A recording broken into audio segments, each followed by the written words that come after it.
Would you be taking credit for my project?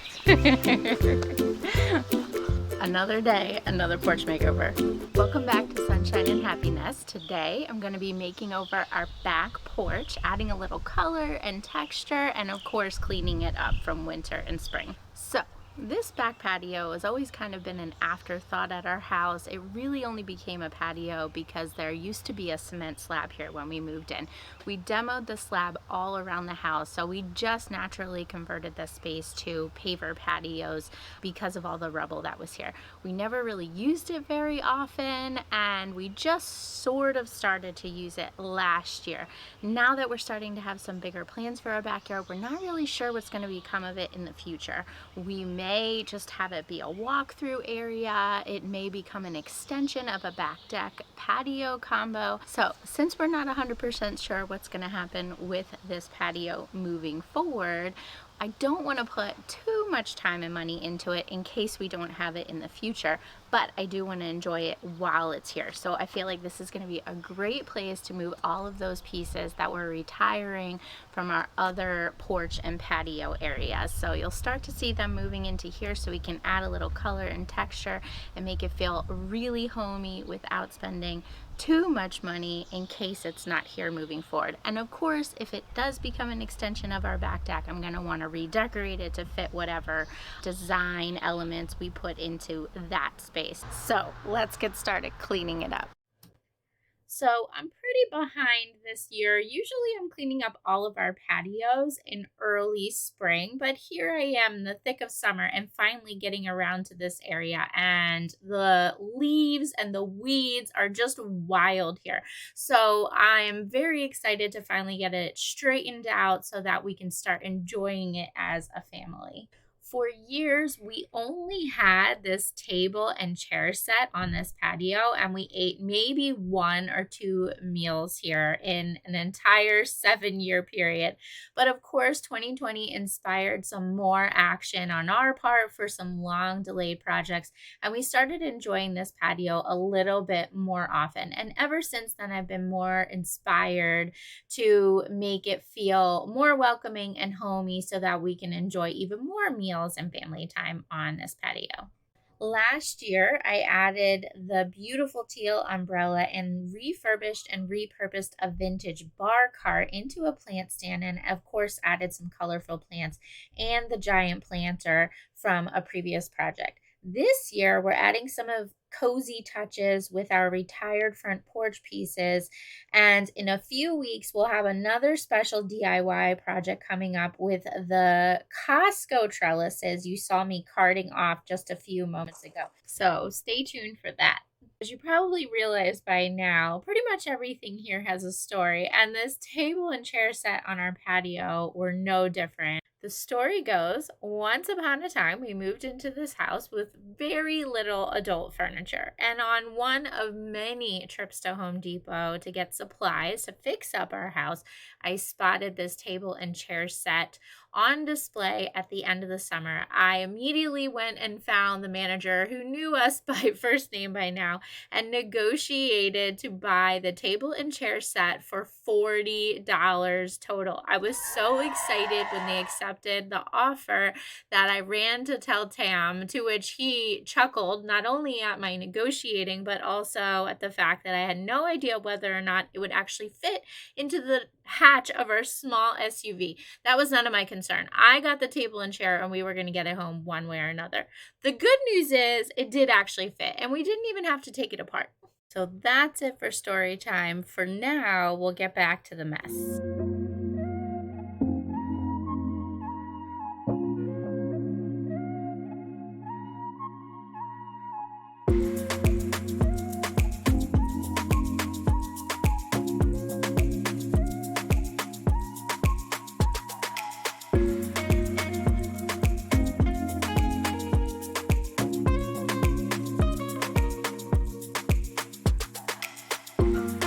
So we're on day 2 of this makeover. Yesterday we cleared everything off and cleaned up the pavers a little bit, and our final step was to spray our homemade natural weed killer. If you missed that recipe, you can check it out on our channel under the shorts tab.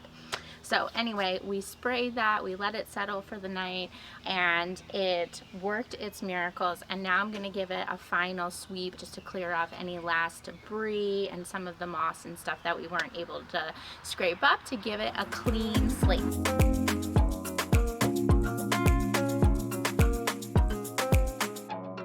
After sweeping off all the last debris comes the dirty job, scrubbing and wiping down everything from all the winter dirt and the pollen that's collected on the chairs, the tables, the decorations.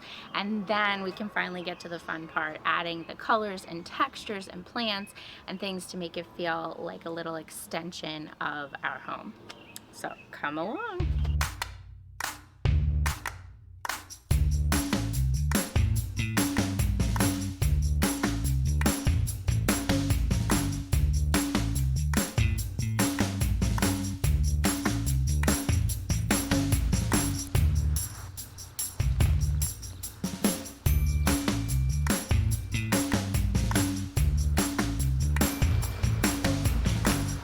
It's disgusting.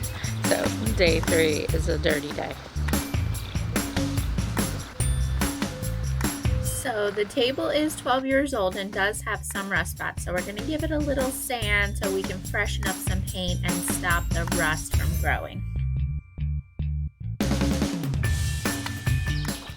table's 12 years old. In pretty good shape. Like the rusty side.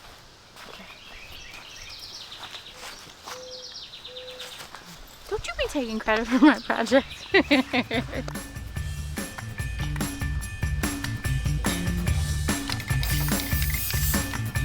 close, it's blowing at you. You gotta tell the story of how we got it. I will. There's always a story, that's the thing. And lots of paint. Yeah, there's always, that is true. There's always a story and lots of spray paint.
So now that everything's clean, we'll get to some of the finishing touches that'll really make this little spot sparkle. As I mentioned before, last year I refurbished a vintage bar cart into a fun plant stand for some of my succulent containers, and it's about time I freshen up some of those containers.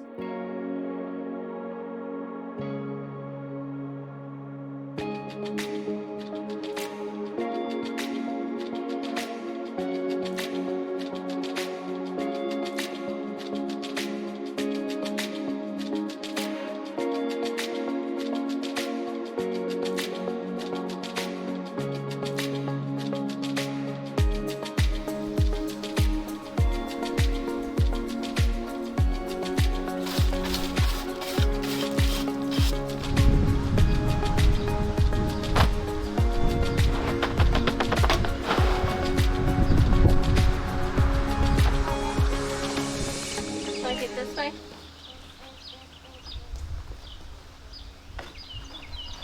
Yeah, come on camera and do that. So I have proof.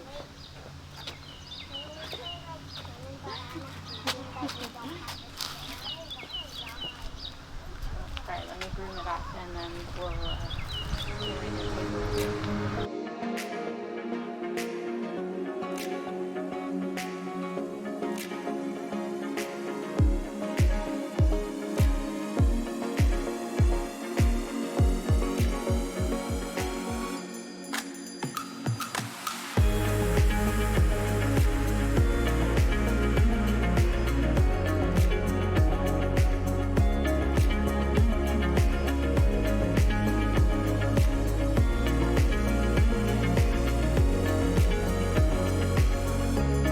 Good? Yep, good.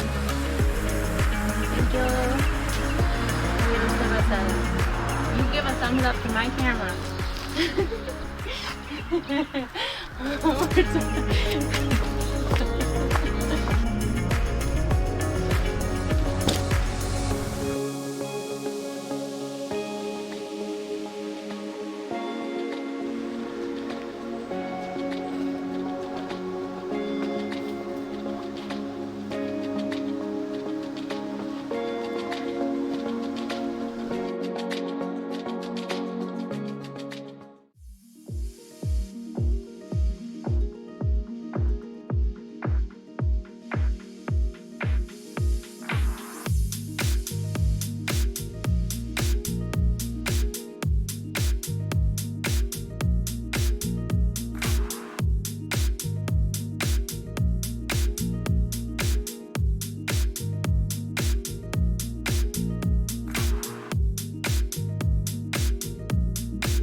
While I finish this planter and before our final tour, I just want to remind you to like and subscribe if you want to stay in the know. We have lots of fun DIY projects coming up, including our privacy fence trellis DIY, a park bench makeover, and of course, our final porch makeover of the season.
What? Better than ice cream. Wow, you must be hungry.